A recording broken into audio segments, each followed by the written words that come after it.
കഴിഞ്ഞ 2 ദിവസമായി മഴയ്ക്ക് അല്പം ശമനം ഉണ്ടായിരുന്നു എന്നുണ്ടെങ്കിൽ ഇന്നത് റെഡ് അലേർട്ടിലേക്ക് മാറിയിരിക്കുന്നു. പുലർച്ചെയൊക്കെ നല്ല മഴയുണ്ടായിരുന്നു. പക്ഷേ ഇപ്പോൾ മഴയ്ക്ക് അല്പം ശമനമുണ്ട്. പക്ഷേ ചാറി ചാറി നിൽക്കുന്നു എന്നുള്ളതാണ് നിലവിലെ എല്ലായിടത്തുമുള്ള ഒരു മഴയുടെ ഒരു അന്തരീക്ഷമുള്ളത്. ഈ ചങ്ങരംകുളം ഭാഗത്തൊക്കെ മഴയ്ക്കൊപ്പം തന്നെ കാറ്റും അടിക്കുന്നുണ്ട്. ഇന്നലെ അവിടെ ഒരു വീടിൻ്റെ ഒരു ഭാഗം നിലംപൊത്തുന്ന ഒരു സാഹചര്യം ഉണ്ടായിരുന്നു. ഇന്നലെ ഉച്ചയോട് കൂടിയാണ്.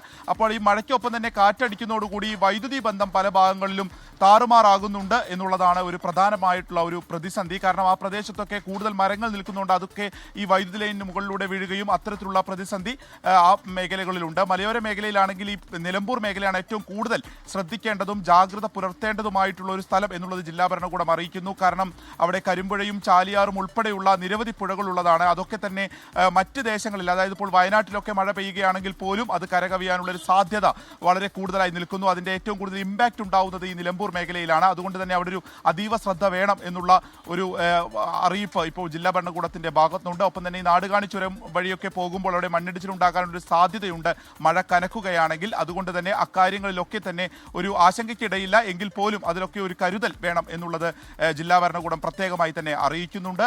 Thank you. വിപിൻ സി വിജയനാണ് വിവരങ്ങൾ നൽകിയത്.